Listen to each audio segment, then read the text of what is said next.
All right, welcome to the Undercover Adventure Podcast. I'm Chad Christopher, and today we're going to talk to Keith Yell. Keith is a whitewater kayaker from northern Alabama in the Huntsville area. I met Keith in Colorado. We were paddling Obi Joyful and just linked up out there, did a bunch of laps together, and he's a entrepreneur. He has his own flooring business and he has lots of different outdoor hobbies and pursuits that he is into. But what struck me about Keith is how active he is. This man is a charger, and he's getting into his 50s, and he still gets out there more than just about anybody I know. So I hope you enjoy the show. Well, dude, thanks for coming down, man. You're welcome. Appreciate you making the trek. Yeah. So I just wanted to, I'll just give you a brief introduction. So you've been a kayaker for, I don't know, I met you probably like 10 years ago, 12 years ago. Yeah, I've been 30 plus years. 30 plus year kayaker. You've been entrepreneur for, I don't know, maybe that long as well. Not quite that long, but okay. yeah. So, you know, father, husband, Yep. just all around cool dude. So how did you get into kayaking? Well, I went to work for some guys out of high school, and they were into canoeing and stuff. So they were like, oh, let's plan an overnight canoe trip. So that's what we did. And we went to the Buffalo River in Tennessee and did an overnight trip. And it was kind of a fiasco. Had flipped and went up under a log, lost a lot of my gear. It was a disaster, but I loved it. So then after that, the next year, we went up to the Ocoee and rented a cabin for the summer. And I got in the kayak for the first time on the lower Ocoee. How old were you? Probably about 22. Okay.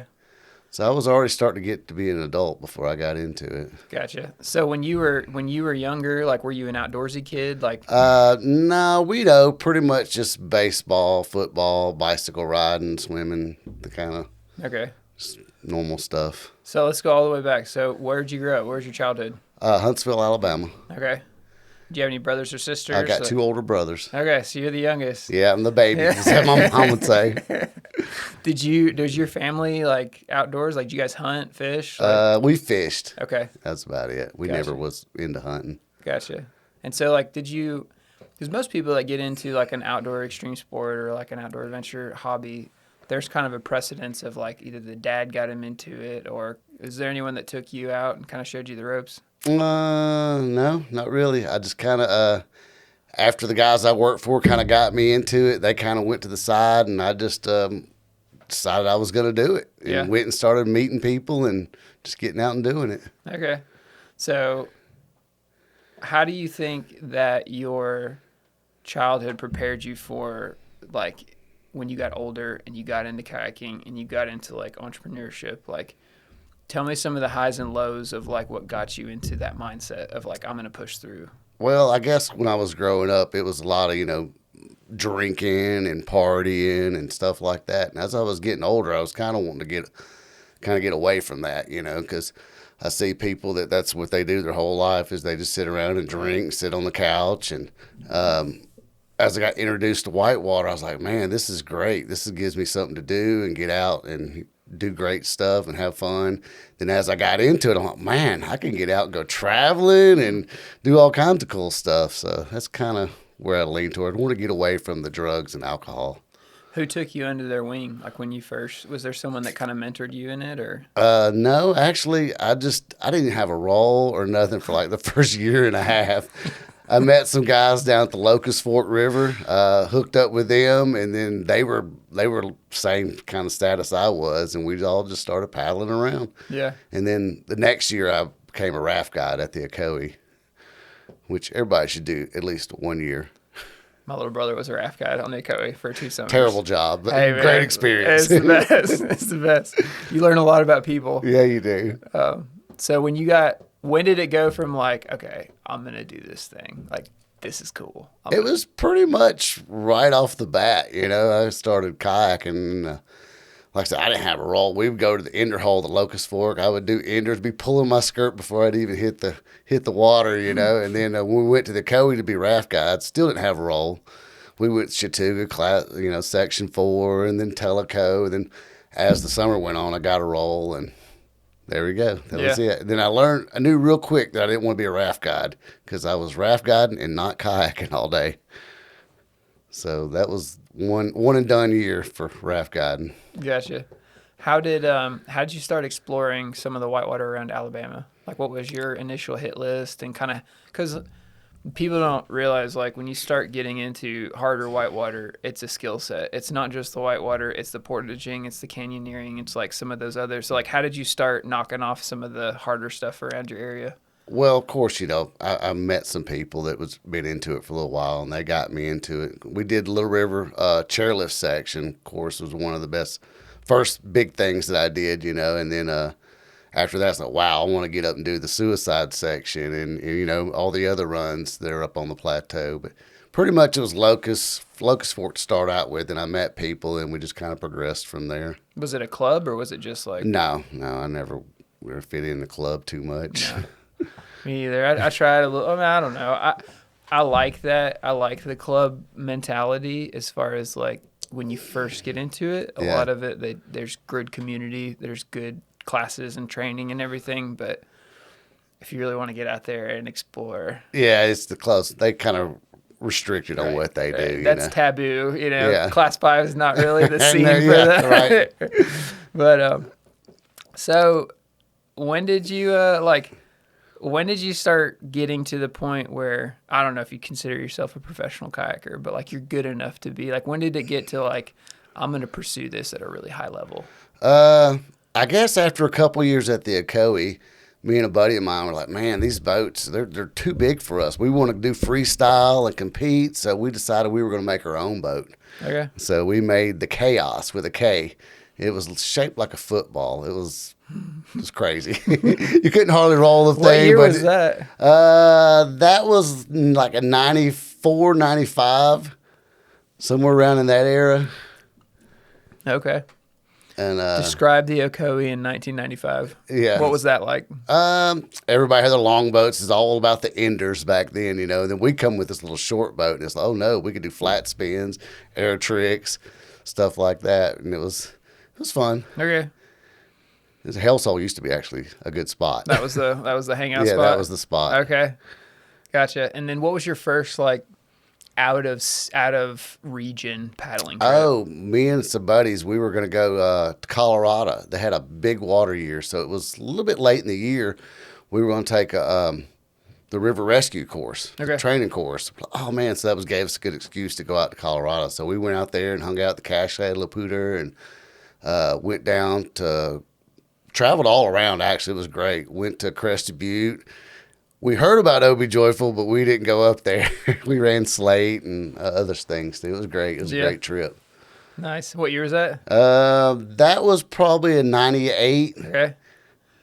So when you went out there and you were like, okay, this is cool. Now I'm going to start traveling with a kayak. Well, it took a few more years. I started getting established with my business, and then I had a baby, and then me and Mark Travis, he invited me out, and that kicked it off. From that point on, I started going every year. Okay. So ever since then, a few years I took off, but I'm back on going every year now again too. Nice. So how did you go from like, I think I want to start my own company? Like, well, I seen everybody traveling and everything, and I was like, man, I want to be able to travel, but I ain't got no money. I'm broke. So I just, I was doing construction and a little bit here and there, and I was like, man, I got to do something. I was having a baby on the way, so I had painting cards and flooring cards made up, and then I got calls for flooring, and that was the end of it. I had a borrowed truck, some tools I had left over from doing some work on my house, and went at it. Yeah. And then what year was that? Oh, man. Let's see. I love origin stories. It was right at probably 2001. Okay. In that era. All right. And so what were some of because I think, so there's like two types of people in kayaking. There's like your people who are out there and they're like getting after it, and they're either like, they don't really care about a sustainable lifestyle outside of kayaking. And then there's like, then you have your trustafarians. Yeah. It's like mom and daddy's money. That's what it was back in the day. Yeah, a lot of those were around. I was like, man, how are these people doing this, But, and then there's people that are like, okay, I'm going to figure out how to get, I got to do this. That's what I had to do, because I was stuck at the Ocoee for years. It was great, but I was like, man, I want to go out west and hang out and do fun things. So that's pretty much what motivated me to start my own business. So you would say that like I'd say kayaking contributes to me. That's kind of what I was getting at. It really does. Without kayaking, I probably would just fell into a 9-to-5 job and went on about my business. But I think kayaking is what drove me to want to do my own business.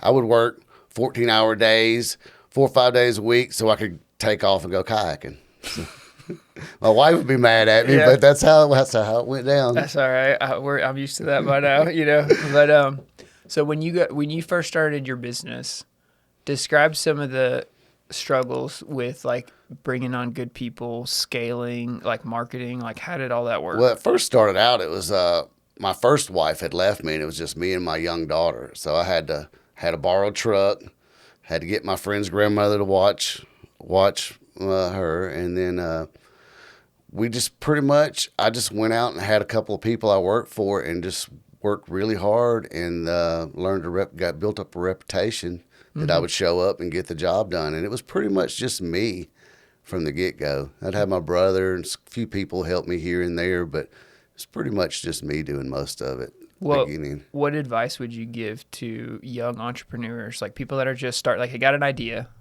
but they don't know what to do with the idea? Man, I tell a lot of young people nowadays, I was like, find something that everybody wants or needs and do that one thing and do it well. And then just work your butt off for several years, build your business, and then maybe you could kick back and relax a little bit later in life. How many years did you have to crush it before it created the opportunity for you to like paddle more and pursue your hobby? Well, you know, I would manage it. It was hard to do it, but I'd work a lot. But probably about, I'd say it probably took me 15 years to get to the point where I could kick back a little bit more. It's even more now. I don't go into job sites at all anymore unless it's a problem. If you show up, that means something's gone wrong. Yeah, it's usually something's wrong if I'm there. That's not good. So what's the big picture like today? Plug your business a little bit. What do you guys do? We have a hardwood flooring business. Okay. My daughter works for me. I have a manager. What's the name of it? Yale's Hardwood Floors. Okay. So we have 30 employees. We have these things called floor strippers. They strip anything off concrete. That was my little niche that I got into. So that's why everybody calls me. I do a lot of residential work, and like where they have water damage, they always call me in to take care of it. And just got a bunch of good guys that work for me, and we all just work hard and make it happen. Everybody always asks, how do you retain your employees? And I'm not real sure. I guess I just treat them right because I've had employees for over 20 years. I don't know. The employers that are nickel and dime their like, I never understood why. I don't understand why people do that either. I don't get it. Like that literally. You're not saving anything. No, but that person is a physical representation of your brand. So if you're cheating your people, what do you think they're gonna say when you're not there? Right. Like I like it when my people win. I want my people to be rich. That's I want my them to theory make a lot too. of money. You know, the people. I do work for all the flooring stores and stuff like that. And there's some good ones and there's some bad ones. It's like, man, you think that they would want to build me up to support them as best as I can. But, you know, it's not that way always. I know. Anyway, but so when did you finally get like, okay, this thing's going to work. I can slow down and I can start actually like traveling out of country. Like you go to Costa Rica, Ecuador, Chile, like. Yeah, I do a couple of international trips a year. Do a Colorado trip, either 2 to 4 weeks in Colorado every year. When did that start becoming like a regular thing? The Colorado thing's been going on for a while. The international. I think that's where I met you. Yeah, was like at the takeout at OBJ. I've took a lot of people down for their first time at OBJ. Yeah. But yeah, just you know, I never really thought about it. I just did what I had to do and make it happen. Then about 4 years ago, I let my daughter have my truck, and I went out west, and then she was been on me to retire a little bit. And then when I pulled back up at home, you're like, you know what? I think I'm going to retire. I told my wife, I'm done. She can have my truck. I'm not going back into the job site. And ever since then, I've just been kind of working from my phone and let them handle it. I've taken business calls in Eddie before. I had that watch one time. I tried doing it. They're like, what's that in the background? I'm like, don't worry about it. There's just a lot of noise going on. It's okay. Yeah, some people say, man, Keith does more business on the shuttle ride than most people do all day. For real. I mean, you kind of have to. But when did Like, you go to Colorado all the time. Do you go out there by yourself? Like, when did you start getting like a pattern? Like, I go here in June. I go My here. wife and them used to go with me, but I've wore them down, and she don't want to go anymore. So I usually pretty much go by myself. Last year, a friend flew out and hung out with me, but I'll meet up with people or whatever while I'm out there. Do you explore new stuff, or do you just hit the regular runs, or? I usually hit my regular. I do OB Joyful a bunch and hang out around there. I'll do something new if it comes up, but I like to do my standards. Yeah, for sure. And then what's Ecuador and Chile? Like, how did those pop on your radar? Well, during the pandemic, we started, we're going to go on a trip, and we went down to Ecuador, and we used to go to Costa Rica all the time, every year. What's then that like? Oh, it's fun. It's a little dirty, and I think Ecuador and Chile is a lot better, but Really? it's fun. But yeah, Chile's just Ecuador. It's nice. It's kind of laid back. Really good whitewater. The whitewater, I think, is better down In there. Ecuador? Yeah, definitely. But Chile, that place is where it's at. It's clean. I love it down there. I just got back from a trip a few weeks ago. So, jeez, I've always wanted to go to Chile. That's still very high. It's nice. It's very high on my list. Well, we've been going for the last 4 years. All right. We're planning on going next year too. I might hit you up. Come on. I've done Mexico 3 or 4 times. Done Colorado a bunch. California a little bit, but like I've never gone down to South America proper. It's fun. We want to do a new run. We were going to next year, but some buddies want to go to Chile, so I'm like, I'll go with you. So let's go ahead and do the same trip again. So what would you like? Okay, so you have like a class 2-3 paddler. It's been paddling me for a couple of years, and they're just starting to get out to where they're like wanting to explore outside of the U.S. What would you recommend as like a good first destination? A good first destination. Now Chile's got some really good spots. My buddy David Hughes down there at Pecan Kayak Retreat, they have a lot of like class 3 trips that they do. That's really good. Okay. That's a long way to go. Right.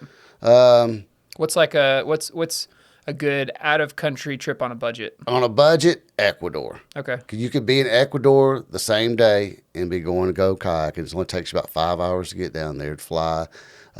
Everything's cheap.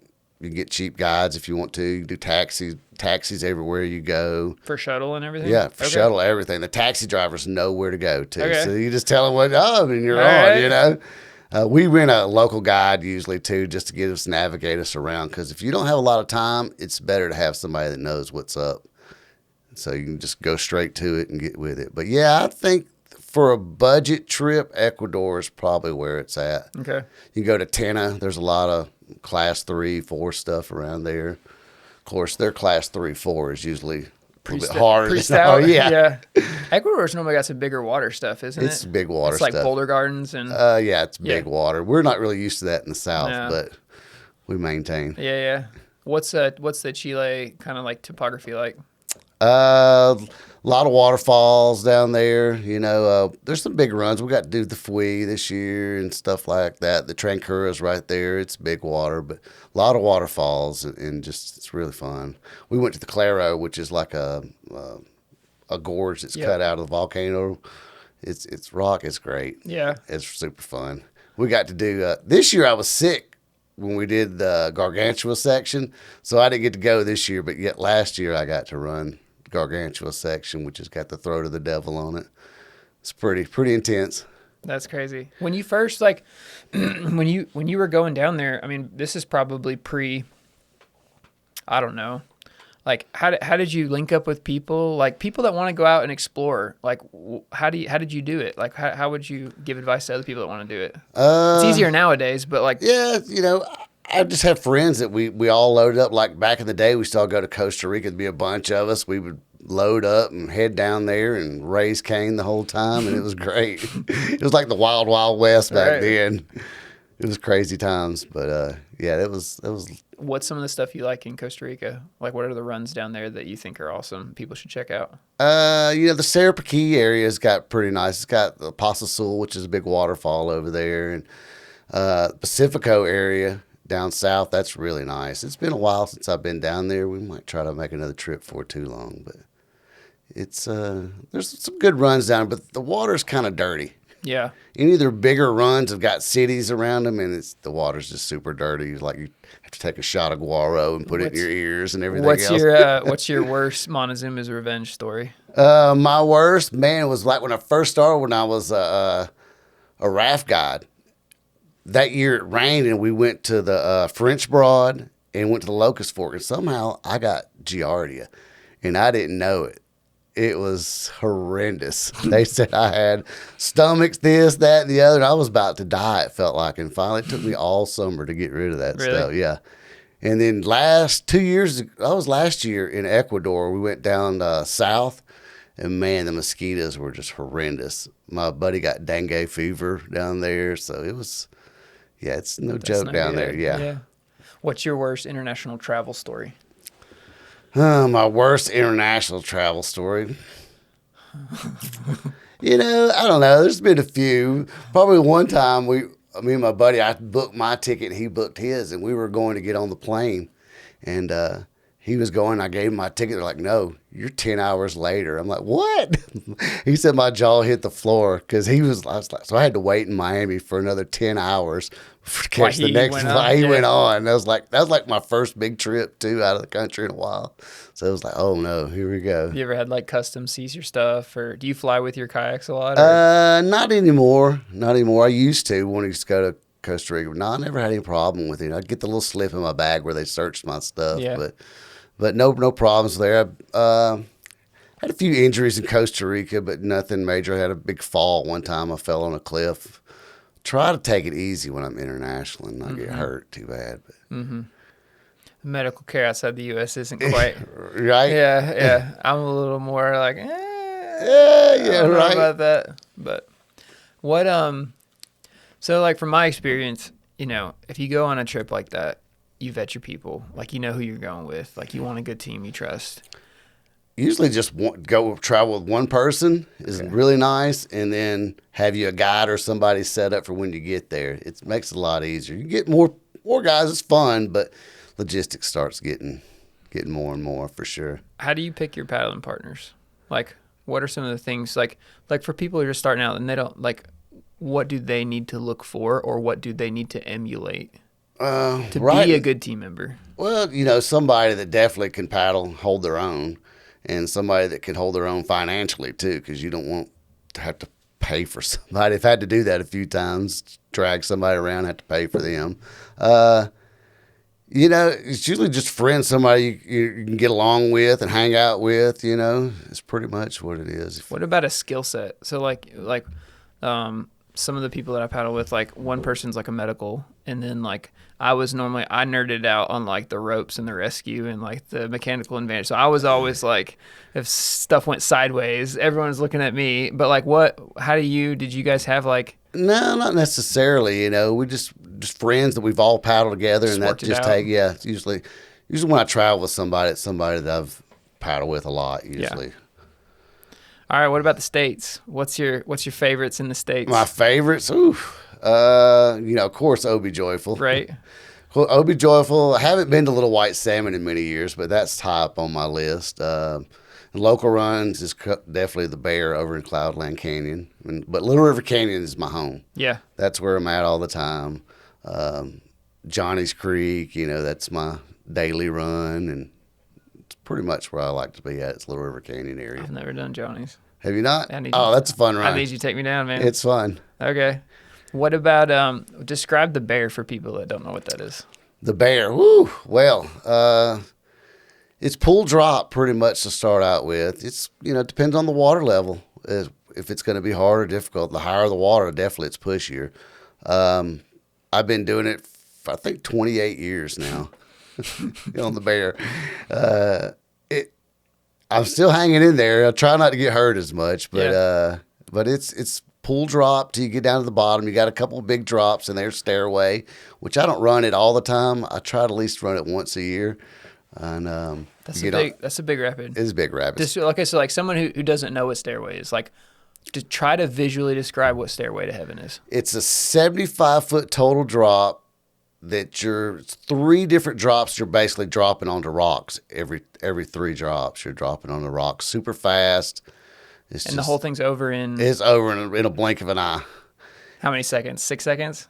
If that, probably. Depending on the water level, really. Yeah. I've hit my head there before, too. Did you flip in the middle one? I come up and kind of entered off of it and caught too much. And when I went back, I hit my head, and it was fine. Nothing happened to me, but that was a scary time. After that, I was like, all right, don't get pushed right. Yep. Just stay in the middle.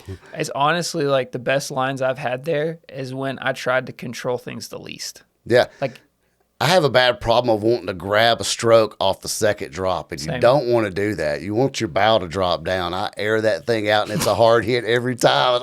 Don't do that. have you ever hit your the one around the corner? You know what I'm talking about? That the next rapid there, like yes. 20-footer that's like, if you go too far right, you land on that rock. You know what I'm talking about? Oh, Big Bang. Yes. I've had some close calls. Brains out there. I've had some close calls there. Kind of like nothing major, but definitely have hurt myself there. Yeah. That's a fun drop. Yeah. It's an easy drop, but then again, it's not. Yeah. What about the rest of the run out? Like, describe the... Well, you start getting on down to the boulder section. It's just a bunch of boulders everywhere, lots of slots. It's a fun run. We used to be able to do it I think the fastest we did it 45 minutes. But that's insane. This nowadays, a lot of trees and wood, and it takes a little bit longer time. Did you ever paddle out there with Jeff West? Oh yeah. Yeah. Oh yeah. What was he like? So when I first, he was great. Dude, when I first got into kayaking, I met him on the Ocoee, and he was just the nicest dude. He is the nicest guy. Well, he pulled me out of Revelation one day. It was high water, and I was getting worked in there, and he pulled me out, and I'll never forget. He got down there before I did and told my wife, something happened, but I'm going to let Keith tell you. It was hilarious. But yeah, he was a great guy. I love paddling with him out there. So for like people that don't know, how did Jeff West shape the paddling culture around Chattanooga? I think he made everybody charge a little bit harder. You know, it was always a competition back in the day because my buddy Brad had the most laps on the Bear. And then all of a sudden, Jeff had 7 laps. And then ever since then, it was like, oh, man, that's the goal is 7 laps, and nobody's ever been there since then. I don't know.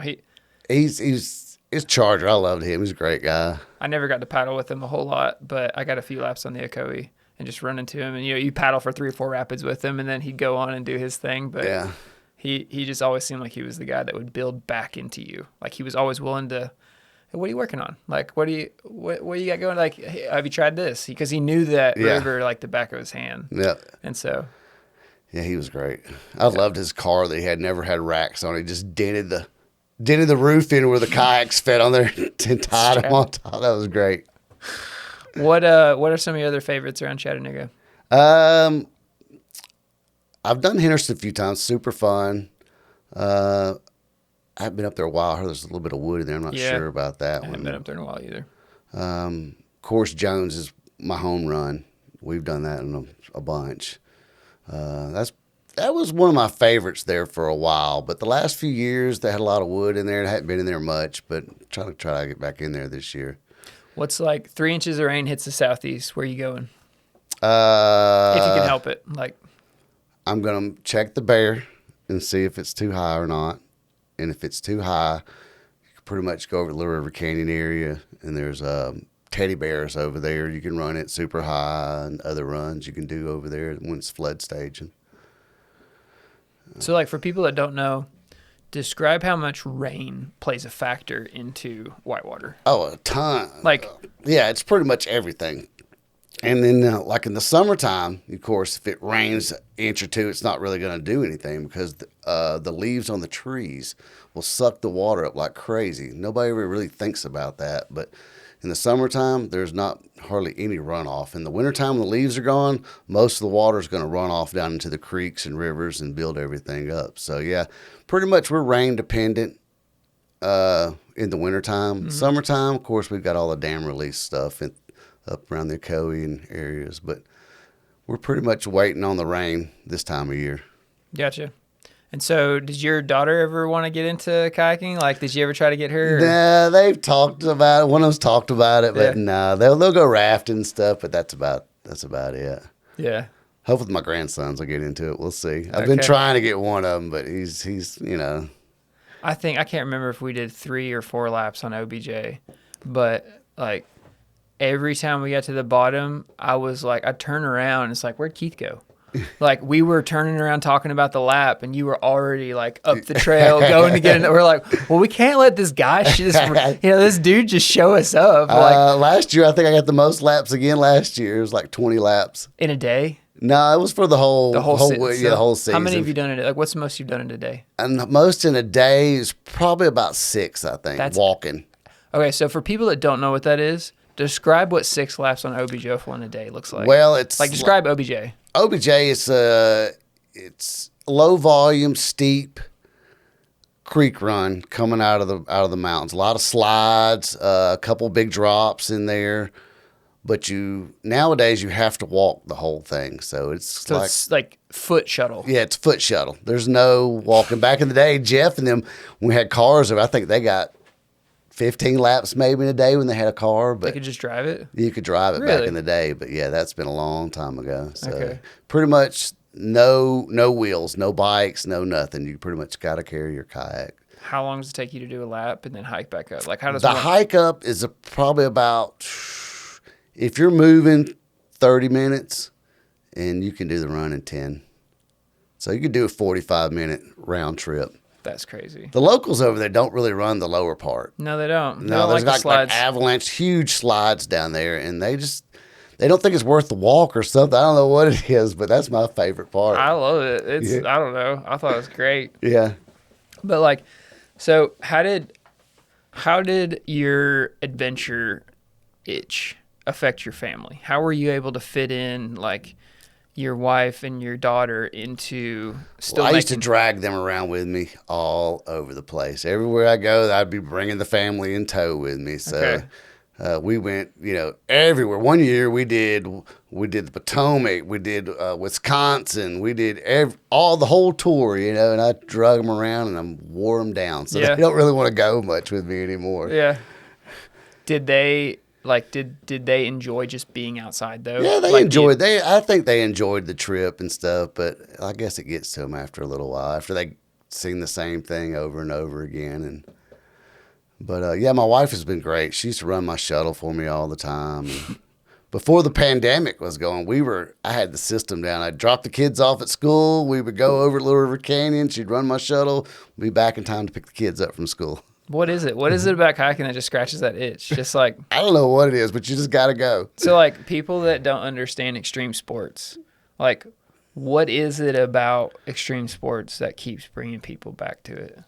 I'm not sure what it is, but the days that you decide that you don't want to go and something's running, it just eats you up inside. You're like, I could have been out there kayaking. What am I doing today? Right. I think that's my motivation a lot of times, because at the end of the day, when you don't go, you'll be like, man, I could have been out there kayaking all day, enjoying everything, and I didn't go. But it's just, I don't know what it is, but it just drives me, motivates me to go. And when it rains, you almost feel obligated that you have to go. Right. Because you've been waiting on the rain. Right. How do you maintain, it's like people don't understand, like your physical body, if you're not at a high level, you don't need to be out doing stuff. Like you have to be in a physical condition to perform at a high level. So well, I kind of wore my body out laying flooring and freestyle kayaking and everything, and I was starting to get my mid-40s, and I was struggling. How do you maintain that? Well, I started working out. I work out anywhere from 3 to 5 days a week with my trainer. I ride bikes. I do whatever it takes to try to, here the last few years, keep my physical capacity up to where I can do these things. If you don't mind me asking, how old are you? I'm 54. Okay, so like, how do you just crush at 54? Like, what's your advice to other people? Man, I just got to stay at it. Because I have aspirations of like paddling into my 50s. Like I'm trying to like get some notes here. I just got that mindset where I just tune out pain and everything, and I just go for it. Yeah. I think it was from working that hard too, because it didn't matter if I was hurting or what. I still had to work and finish the job and get through it. No matter what. And it's just that drive to get it done. And the body's definitely wearing out some, but got a case of the early 1970s. Yeah. What's your advice to like, what's your 24-hour cycle look like? As far as like, what's a typical day? What's your workout schedule like? I get up in the mornings, have some supplements, do some paperwork, do my morning calisthenics, about 20, 30 minutes morning calisthenics, then go up, handle the day, whatever. If I do, go to breakfast with my wife usually every morning, and then if I got some work to handle or whatever, then I go for a bike ride and just hang out for a little while. Then usually in the afternoons I go work out with my trainer. Okay. And that's about the life of me. That's and it. then I do my schedule at night. Okay. So what would you like? So your advice is just to like, don't stop moving. Don't stop. That's the important part. Don't stop moving. Yeah. Of course, I got a lot of aches and pains, but like my doctor said, just deal with it. Yeah. What's some low points? What if have you ever had any injuries from kayaking? Oh like, yeah, well, a lot of my injuries have come from outside, like the mountain biking and stuff like that. I was had major shoulder surgery back, I guess, 15 years ago. The doctor, when he rebuilt it, he didn't think I was going to be able to kayak again. But every time I go to see him after that, he'd pick it up, move it around. It's like, oh man, it's amazing. So, and I've had several shoulder surgery over here a couple years ago. It's just, it's nonstop. Did you ever have to like? Do you have a shoulder protocol that you do for just rehabbing? And yeah, I've just been trying to keep working. My trainer, he sets up programs for me to keep my shoulders going. They're definitely tight. I've been trying to. I thought I was going to have surgery again on this right one, and then I went to the doctor when I got back from Chile, and he said, just deal with it. So I've been trying to just keep my scar tissue busted up and just keep it moving. That's all you can do. Do you have a crew? Like, do you still paddle with the same crew? Like, are you still running around with the same guys? Kind of. There's still a few of the same people, but used to be like every 5 years you get a new batch of people that would come through, But here lately, it's been about the same amount of people that I paddle with. Yeah. Have you ever gone up into Canada and paddled up there? I have not. I've been wanting to though. Have you ever gone over into Europe or Asia or? Nope. Planning on to go to Italy though here soon. Okay. Hopefully the next year. What's on your hit list still that you want to accomplish in kayaking? What I want to accomplish in kayaking, I still want to get. I'm not real sure. I want to do a lot of laps. I don't know. I want to go to Ocoee. We talked about this year, trying to get 10 laps in a day walking. Okay. And then I want to break my record at the Cascades of 29 laps. That's insane. I did hike 16 of them. That's also insane. Yeah, and then describe the Cascades. What's the Cascades? The Cascades is a short. It's only probably a third of a mile long. Maybe it's pretty much like one rapid from the time you put on to the time you take up out. It's super fun. How many rapids do you think are packed in that half mile? 3 rapids, 3 to 4 rapids really. Big Kahuna is really the one that gets everybody, and then it's super fun. It's right on the roadside. How much CFS do you think it is on a typical release? On a good day, 500 is a good release. But normally they're releasing anywhere from 250 to like 500. Then we start getting up around the 600 range. That's when it starts getting pretty stout. I've done a 650 lap before, and that was over in about. It felt like about a minute. It's quick. It's like, okay, we're done. All right, we're done. Cool. I'm glad I survived. Woo. Yeah. Usually when you show up on a Cascade day, there's like there's a bunch of swimmers, and it's I don't know, it's fun. I like it over there. It's fun. I got this bracelet there. They wanted us to quit walking over there, so the local guys, they provided a shuttle service for us last year. It was great. They had sandwiches and coffee and said prayers for us and gave us the bands and stuff. It was great. So those were the local guys. All right. So I was like, yeah, this is awesome. I can get on board with that. Yeah. Someone running my shuttle. Yeah. It's hard to get as many laps when you do it that way, but I was just trying to fall in with the crowd. So you've done 28 90 laps in a day? Yeah. That's insane. Yeah. So you're getting like a 10-minute, 15-minute turnaround top to bottom. Yeah. When I was hiking, it was a little bit longer than that. But yeah, then when we we had the shuttle ride, we'd have them coming back and picking us up when we would walk up from Chinese Would Feet. you beat them to the bottom? Yeah, I would beat him. Time he would go down, turn around, and come back. Yeah, I'd be waiting on him. That's nuts. And then what? So like, I think that's probably one of my goals, to get a bunch of laps. I don't know if any other my goals. I guess just to have fun. Yeah. I'm not really sure what my goals are with kayaking, but I just know I don't want to stop. Just get out there and do the thing. Yeah. What advice would you give to like entrepreneurs or just professionals that want to do a good job, but like they don't? I guess one of the reasons why I started this is because I just realized I had a lot of cool people that I knew. Like, I have a lot of cool friends, but the people that I know that do the best professionally, either entrepreneur or they're working at a company, and they get recharged by going out and doing the thing. So how did you fit that? Like, what's a good work-life balance? I know it's hard when people talk about work-life balance, but like, what's a good way that people can, like, they get recharged from their activity, but then they have to like make they have to provide for themselves. So like, how did you balance all that?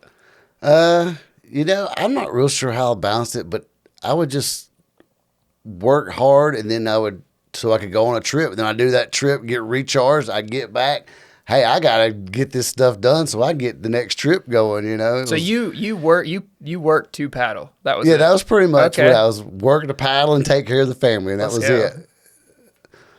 So awesome. yeah, that was nonstop. Ocoee every weekend. It was just nonstop. It was always something, always on the go. I talked to Kirk a little bit about this. I was asking him questions about soloing. So like, did you always go with the crew, or did you? No, I've done a lot of solo paddling. Okay.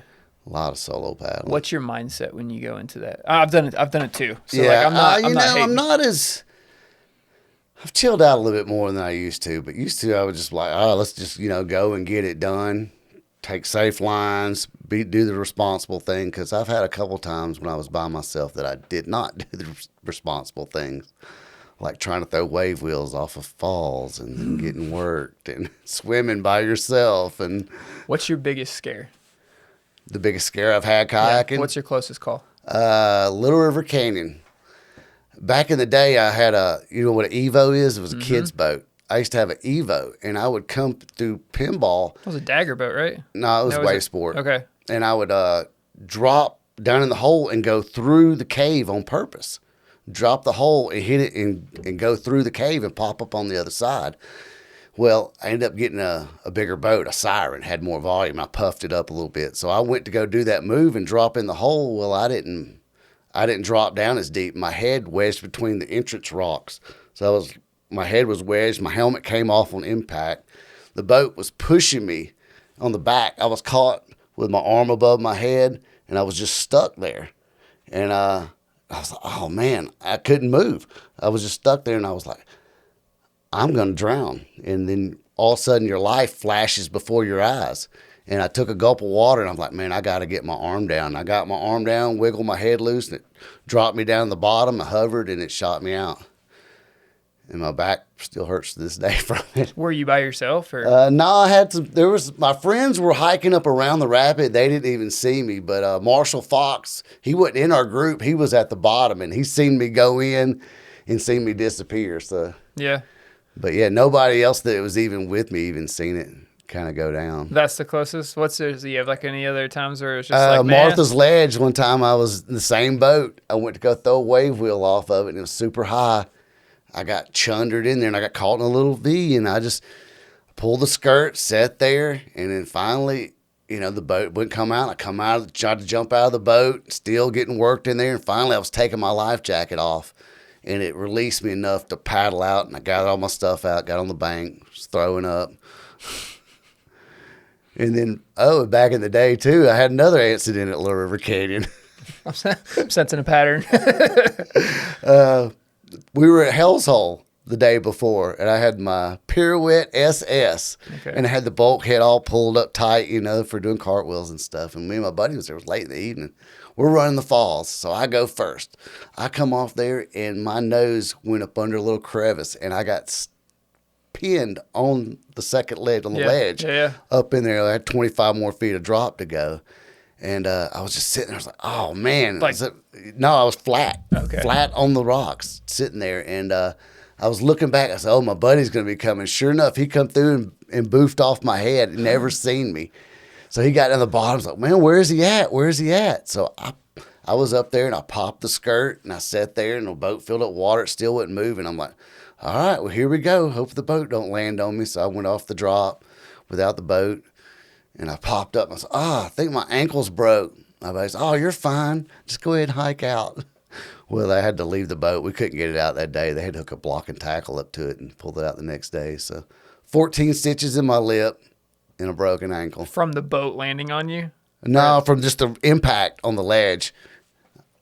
It crushed my ankle. So, yeah, that was... Have you ever had something where, like, you intervened really quickly and were able to save somebody else? Yeah, I've had a few things. I can't recall exactly what, but I know I've had to jump in a few times and save some people. Yeah. I've had a few close calls in Costa Rica too. But, just do what you got to do. Yeah. What, I guess there is a really big emphasis when you first get started in whitewater, especially by like the club community. They preach safety, safety, safety. And like, I get it. I understand why they do that. But what are some practical like things that people need to think about when they get into like the class 4, class 5 realm? When it comes to like what they carry, like their mindset, like. And I always carry a rope, carry a pulley with you. You never know.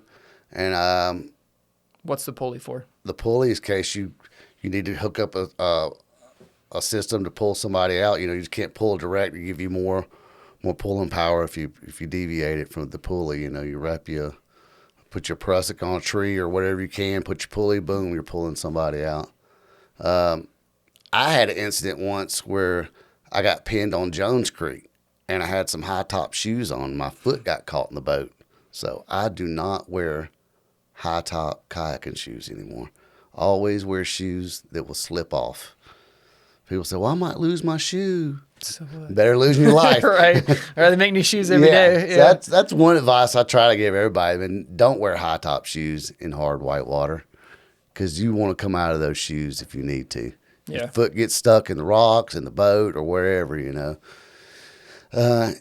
I'm a firm believer in wearing a dry suit when it's cold. Mm-hmm. Because, that shock will get you. Next thing you know, you're trying to catch your breath. But there's people that go out there that don't do it in the cold weather. But I think it's a safety issue. Yeah. What about, how have you seen the kayaking? How have you seen the whitewater world change over the years? Yeah, it's changed a lot. It used to be everybody kind of had their little clicky clicks, and it was, everybody's chest was bowed up and who could do the biggest trick and, all that. And it's still probably that way, but it's a lot more chill nowadays. I think everybody is kind of come together a little bit more and paddles together more and kind of takes care of each other a little bit more. Because used to, oh, you're not paddling with us. You're not good enough, know. And now it's like, oh, come on, we'll see what we can do. We'll get you, get you going on something. And then sometimes you do have to tell people, hey, you don't have the skills for this. Yeah. I had someone do that. We put on Upper Ocoee. You remember you were part of it with Mark Newton? No. He's a Knoxville guy, but it was me and 2 other guys, and he looked at us and he's like, "Hey man, I'm just gonna shoot you straight. Y'all suck." He's like, "I can maybe save one of you. I can't save all 3 of you." And he's like, "You guys have no business being out here." And it hurt my ego. I didn't want to hear it at the time, but he's like, "You need to go to the Hiwassee right now. And you need to do 100 rolls before you get off the Hiwassee." I was like, "Yes, sir." That's probably good advice. No, it was. And I don't know. It's just funny because you don't want to hear it, but you know he's telling you the truth. Yeah. And he's telling you the truth because he wants to see you, not get hurt. Exactly. Yeah. I don't want to be mean about it when telling somebody, but you got to kind of, sometimes you got to, used to, back in the day, everybody be mean about it. But nowadays, I think everybody's getting a little bit more. Yeah. I think the learning curve has changed so much too with like YouTube and. Well, used to, you just go kayaking and then you would learn how to roll. Now everybody learns how to roll, then they go kayaking. What are some of the downsides? Because like I've seen people get on the green in like 4 months of kayaking, 6 months of kayaking. Like I've seen them go. I've seen a lot of people here lately in the last few years. You know, I just started kayaking and here I am. I'm doing. I think it's great. Some people can do it. Yeah. Some people have been kayaking for 5 years and still can't do it. Right. You know. Right. They just have that mentality, and you can tell usually when you paddle with somebody where they're at. Yeah. What advice would you give someone who's wanting to charge? Like they just got into it, they know they love it. Like this is my new thing. Like this is my thing. Like how can I get good fast? How can I hook up with the right people? I would say just stay steady at it. You know, try to do as many trips as you can, hook up with as many people as you can. I love paddling with people that are better than me. It makes me better, I think. So I always try to find somebody that's better than you and paddle with them and just leech onto them and go. You know, just. You know, the important thing about kayaking is always go. Yeah. That's how you get better. You keep going. And it's hard because, you know, you always got to get in the car. You always got to drive. It's always something, you know. Awesome. Well, what do you want to leave people with, man? To plug your business, like plug your... You know, I don't really want to plug my business. I don't really like people. Come on. If I'm in the northern Alabama area and I want to get the best quality flooring... Yale's Hardwood Floors. All right. You know, we do a great job. We got plenty of work. But yeah, normally I don't go out and do many estimates and stuff anymore. We got so much work, we just make it happen. So nice. Yeah, but I'd say just keep charging everybody. You know, have a great time with it and be safe is the main thing. I love doing international travel. I think that's one of the things that makes people better because you want to practice and get better for your trip, and then you go, and then you have a great time, and then you get back, and then you want to I want to do my skills better for next time. You know, It's always trying to get better. Well, dude, thanks for coming. Yeah. It was great. Appreciate you making the trek up here, and anytime. I'll see you on the river someday. Yeah, thanks, sir. Hey, man.